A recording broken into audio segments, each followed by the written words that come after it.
Bismillahirrahmanirrahim. Assalamualaikum warahmatullahi wabarakatuh. Shalom, Om Swastiastu, Namo Buddhaya, Salam Kebajikan. Selamat pagi semuanya. Kami dari kelompok 5 Pendidikan Pancasila dan Kewarganegaraan kelas RC yang beranggotakan ada Arga Pratama Putra, Desnaldi Reza Pahlevi, Dika Satria Pratama, Farid Yuliar Ma'ruf, Hisyam, Imam Wahyudi, Indah Permatasari, Ivana Sekar Kinanti, Laras Vinesa, Mahendra, M. Raffi Andika, Muhammad Sufyan Pratama, Nadia Almira, Nindya Apsari, Prasanti Ayu Widyastuti, Selsa Priarista, Sultan Mandala Gali Samudra, Sofia Mariata Sabita, dan Wayan Dewi Saraswati. Kali ini kami dari kelompok 5 akan membahas tentang pelanggaran nilai-nilai Pancasila sebagai sistem etika. Selamat menyaksikan. Pancasila sebagai sistem etika. Sila pertama, dengan kasus salah paham 7 tempat ibadah terbakar di Tanjung Balai, Sumatera Utara. 2 wihara dan 5 kelenteng yang terletak di Tanjung Balai, Medan, Sumatera Utara dibakar oleh massa. Peristiwa itu yang dipicu permasalahan etnis akibat salah paham yang terjadi di antara mereka dan seorang penduduk keturunan Tionghoa. Permasalahan dimulai dari seorang warga keturunan Tionghoa yang merasa terganggu dengan suara azan maghrib dari pengeras suara yang berada di depan rumahnya. Sempat terjadi perselisihan antara penduduk Tionghoa, M, dan jemaah masjid tersebut. Anggota kepolisian setempat pun telah berusaha melakukan mediasi bersama pihak kelurahan. Saat mediasi, menurut Kepala Kepolisian Resor Tanjung Balai Ajeng, Komisaris Besar Ayep Wahyu Gunawan menuturkan, beredar informasi yang salah melalui pesan berantai. Pesan itu menyebutkan bahwa masjid tadi dilarang memperdengarkan azan. Pesan berantai itulah yang akhirnya menyulut kemarahan umat Islam di Tanjung Balai. Akibatnya, tempat ibadah umat Buddha tersebut dibakar, lalu 3 mobil, 3 motor, dan 1 becak juga ikut terbakar. Dan untungnya tidak ada korban jiwa dalam peristiwa tersebut. Selanjutnya, analisis dan solusi dari kasus salah paham 7 tempat ibadah terbakar di Tanjung Balai, Sumatera Utara. Analisis kasus di atas merupakan salah satu bentuk dari penyimpangan nilai Pancasila sebagai sistem etika, terutama pada sila pertama. Secara moral, kita dituntut oleh Tuhan untuk memimpin kehidupan yang ada di bumi ini ke arah yang lebih baik, dengan cara yang baik. Solusi, hendaknya sesama manusia harus saling tetap memegang teguh adanya Tuhan dan juga harus mengasihi satu sama lain. Dan yang terpenting adalah kita tidak boleh membeda-bedakan agama karena itu adalah penyebab terbesar terjadinya penistaan agama. Dan untuk cara mengatasinya adalah dengan mengubah cara berpikir orang-orang tentang perbedaan agama. Kemudian, dengan memberikan efek jera kepada pelaku penistaan agama seperti dengan cara pemberian sanksi hukum. Dan menghormati setiap agama serta meningkatkan rasa toleransi umat beragama.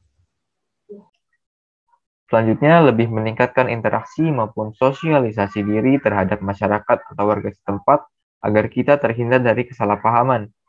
Lebih pintar lagi dalam mencerna atau menerima informasi dari media sosial dan dicari terlebih dahulu kebenarannya. Lalu, menjaga keseimbangan antar umat beragama dengan memperbanyak sudut pandang tentang agama, terutama yang memiliki nilai dari keberagaman. Yang terakhir, mengutamakan moderasi beragama. Dan jangan lupa untuk selalu bersyukur kepada Tuhan dengan menjaga kerukunan antar umat beragama. Masuk ke dalam sila kedua, terdapat kasus penganiayaan balita oleh pacar seorang ibu berusia 18 tahun. Seorang ibu di Makassar yang berusia 18 tahun melaporkan kepada pihak kepolisian terkait kasus penganiayaan oleh pacarnya terhadap anaknya yang masih berusia 14 bulan. Pasangan kekasih tersebut memang tinggal satu rumah selama 6 bulan di kos-kosan. Puncak penganiayaan terjadi pada 8 Februari 2021 pada malam hari ketika anak tersebut tidak berhenti menangis. Kemudian si pelaku yang kesal langsung memukuli dan menggigit bagian dada balita tersebut. Ibu dari balita saat itu tidak bisa berbuat banyak karena pelaku kerap mengancam sang ibu jika ikut mencampuri urusannya. Setelah kejadian tersebut, pelaku langsung kabur menggunakan motor dan si ibu balita ini langsung melaporkan pelaku ke pihak berwajib. Setelah dilakukan pemeriksaan oleh pihak berwajib, ternyata pelaku sudah pernah melakukan penganiayaan terhadap balita ini sebelumnya, yaitu dengan cara menyompal mulut balita dengan sarung hingga sesak nafas. Melanjutkan sila kedua, yaitu tentang penganiayaan balita oleh pacar ibu berusia 18 tahun. Akibat dari penganiayaan tersebut, balita mendapati luka lebam dan bekas gigitan di sekujur tubuhnya, dan balita mendapatkan perawatan psikologis karena trauma yang ia dapatkan. Pelaku dijerat dengan pasal 80 ayat 2 UU RI nomor 23 tahun 2002, yaitu tentang perlindungan anak dengan ancaman 5 tahun penjara.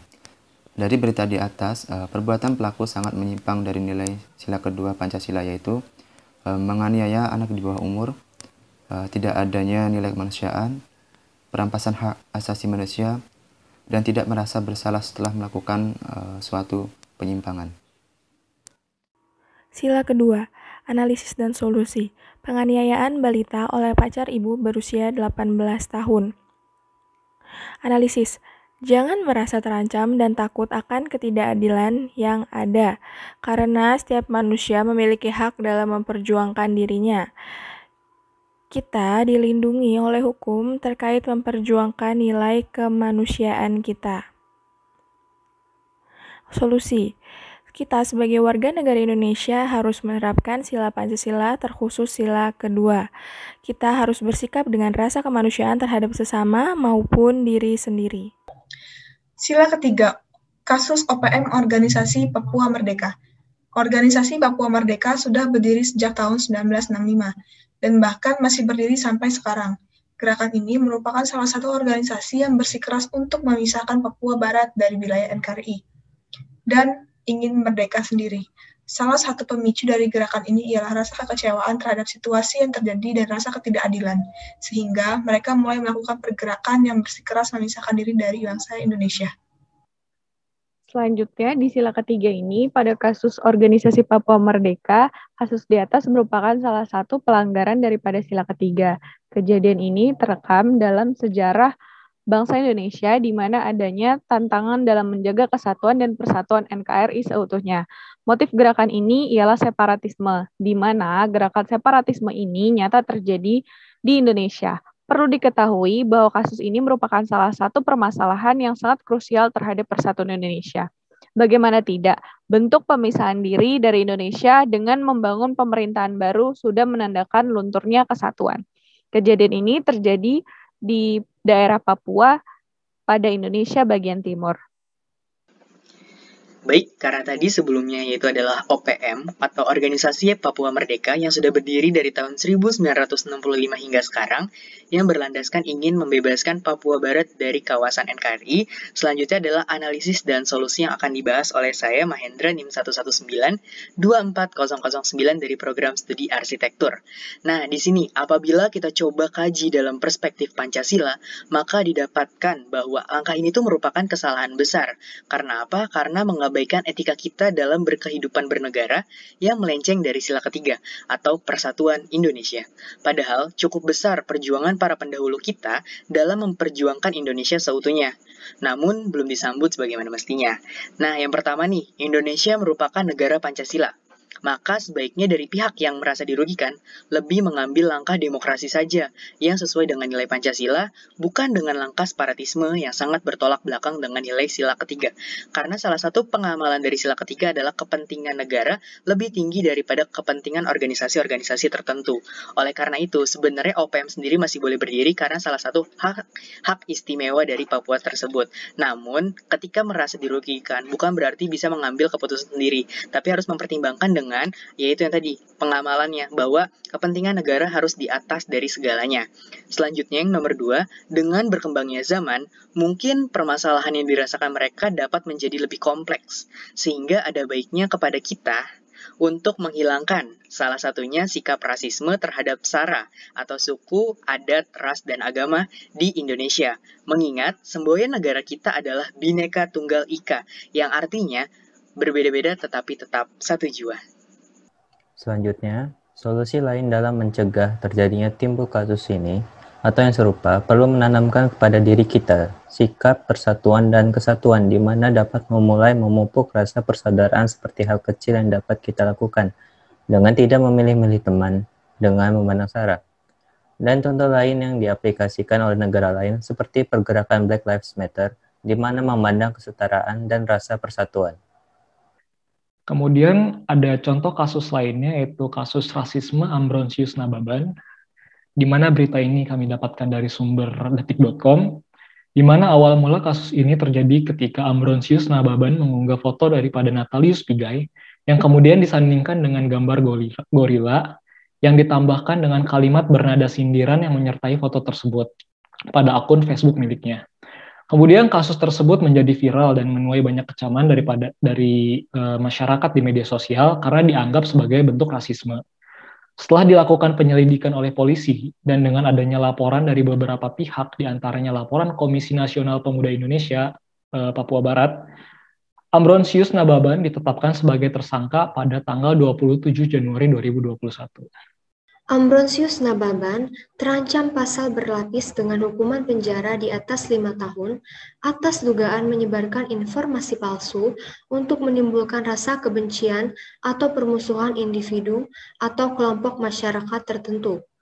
Berdasarkan atas suku, agama, ras, dan antar golongan atau SARA, dan membuat tulisan atau gambar untuk ditempatkan, ditempelkan, atau disebarluaskan di tempat umum atau tempat lainnya yang dapat dilihat atau dibaca oleh orang lain, dan atau barang siapa di muka umum menyatakan perasaan permusuhan, kebencian, atau penghinaan terhadap suatu atau beberapa golongan rakyat Indonesia, sebagaimana dimaksud dalam Pasal 45A ayat 2 Jangto Pasal 28 ayat 2, Undang-Undang Nomor 19 Tahun 2016 tentang perubahan atas Undang-Undang Nomor 11 Tahun 2008 tentang informasi dan transaksi elektronik, dan atau Pasal 16 Jangto Pasal 4 huruf B ayat 1 Undang-Undang Nomor 40 Tahun 2008 tentang penghapusan diskriminasi ras dan etnis, dan atau Pasal 156 KUHP. Pada pelanggaran sila ketiga yang telah dijabarkan sebelumnya, kami menemukan 3 solusi yang sekiranya dapat kita lakukan selaku warga negara Indonesia. Yang pertama, kita hendaknya lebih bijak dan berhati-hati dalam menggunakan sosial media. Karena seperti kita tahu, Indonesia merupakan negara dengan berbagai ras, suku, agama, dan golongan, di mana diperlukan rasa toleransi dan rasa saling menghargai yang tinggi antar sesama warga negara. Yang kedua, kita harus menanamkan pada diri sendiri rasa kesatuan antar semua warga negara dan memandang semua masyarakat sama tanpa membedakan. Hal ini dapat menciptakan negara yang satu serta kokoh sesuai dengan Pancasila sila ketiga. Yang ketiga, kita harus selalu yakin bahwasanya negara Indonesia tidak akan seperti pada saat ini tanpa adanya rasa persatuan antar berbagai ras, suku, agama, dan golongan yang saling bekerja sama dalam meraih kemerdekaan bangsa Indonesia. Sila keempat, analisis dan solusi. Kasus ketidakadilan hukum bagi rakyat miskin dan pejabat. Penyimpangan kasus dari sila keempat ini adalah ketidakadilan hukum bagi pejabat dan kaum bawah.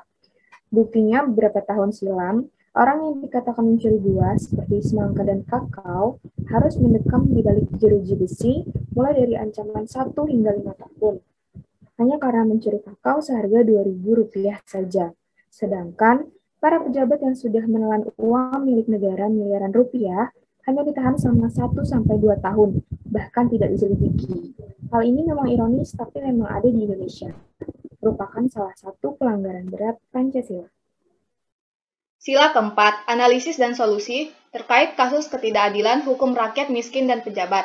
Solusi yang pertama menerapkan pasal 28E ayat 3 UUD 1945 yang menjamin kebebasan berserikat, berkumpul, dan mengeluarkan pendapat. Yang kedua, menghormati serta menjunjung tinggi hasil musyawarah. Yang ketiga, mengutamakan kepentingan bersama. Adapun undang-undang yang mengancam kebebasan berpendapat, Undang-Undang Informasi dan Transaksi Elektronik UU ITE, menjadi ganjalan terbesar bagi kebebasan berpendapat warga Indonesia dalam beberapa tahun terakhir. Pasal karet yang termuat dalam undang-undang ini menjadi hantu bagi warga untuk menyampaikan pendapat yang seyogianya dijamin hukum nasional maupun internasional. Kehadiran pendengung atau buzzer pun disebut sejumlah pihak menjadi tantangan selain UU ITE bagi warga berpendapat di dunia maya. Esensi demokrasi menjadi terganggu. Selanjutnya, kasus-kasus yang umum terkait ketidakadilan. Contoh penyimpangannya, kasus pertama, ketidakadilan bagi masyarakat. Di sila keempat dijelaskan bahwa masyarakat lebih penting daripada pemerintahan. Namun, kenyataannya masih banyak penyimpangan dan kekeliruan dalam hukum sehingga menimbulkan ketidakadilan bagi masyarakat. Yang kedua, melarang orang berpendapat. Contoh penyimpangan dari sila keempat ini yaitu melarang orang untuk berpendapat atau bahkan memboikotnya. Hal ini jelas berbeda dan bertentangan dalam sila keempat. Yang ketiga, melarang orang menduduki jabatan tertentu karena suku, ras, agama, dan lain-lain. Di poin ketiga ini sedang terjadi di Indonesia. Sangat disayangkan jika Indonesia ini memiliki beragam suku, namun masyarakatnya masih banyak yang belum bisa berkembang dengan baik. Contohnya, larangan seseorang yang beragama dan suku minoritas yang dilarang menduduki suatu jabatan hanya karena tidak seagama dan tidak satu suku. Selanjutnya adalah sila kelima, yaitu kasus rasis terhadap mahasiswa Papua di Surabaya. Terjadi protes besar-besaran di Papua akibat konflik yang dipicu oleh perlakuan rasis aparat keamanan dan anggota masyarakat terhadap mahasiswa Papua di Jawa pada 17 Agustus 2019. Kepolisian menahan 43 mahasiswa Papua di Surabaya dengan tuduhan melecehkan bendera Indonesia saat perayaan Hari Kemerdekaan. Polisi meneriaki mereka dengan kata-kata yang rasis, menyerbu asrama, dan menggunakan gas air mata untuk memaksa mereka keluar. Analisis dari kasus ini adalah diskriminasi ras dan etnis dalam kehidupan masyarakat merupakan hambatan antara warga negara yang pada dasarnya selalu hidup berdampingan. Selanjutnya adalah solusi kasus rasis terhadap mahasiswa Papua yang berada di Surabaya. Rasisme yang dilakukan sudah sangat jelas melanggar etika Pancasila, terutama pada sila kelima. Sebagaimana yang telah dijelaskan bahwa etika Pancasila mengandung nilai-nilai keadilan, seperti perlakuan yang adil di berbagai bidang kehidupan di mata hukum maupun lainnya. Semua rakyat Indonesia memiliki hak dan kewajiban yang sama tanpa dibeda-bedakan satu sama lainnya. Solusi untuk menangani kasus tersebut adalah dengan hukum yang berlaku, dengan menerapkan keadilan di setiap keputusan, dengan menerapkan isi dari Undang-Undang Nomor 40 Tahun 2008 tentang penghapusan diskriminasi ras dan etnis. Bisa juga membangun budaya inklusif dengan membuka ruang interaksi sosial lebih lebar. Jika teman-teman memiliki pertanyaan, silahkan tulis pertanyaan kalian di kolom komentar pada Google Classroom. Baik, sekian presentasi dari kelompok kami, kurang lebihnya mohon maaf. Sekian dari kelompok kami. Wassalamualaikum warahmatullahi wabarakatuh. Selamat pagi semuanya. Dan sekarang, ayo kita pindah ke classroom. Terima kasih.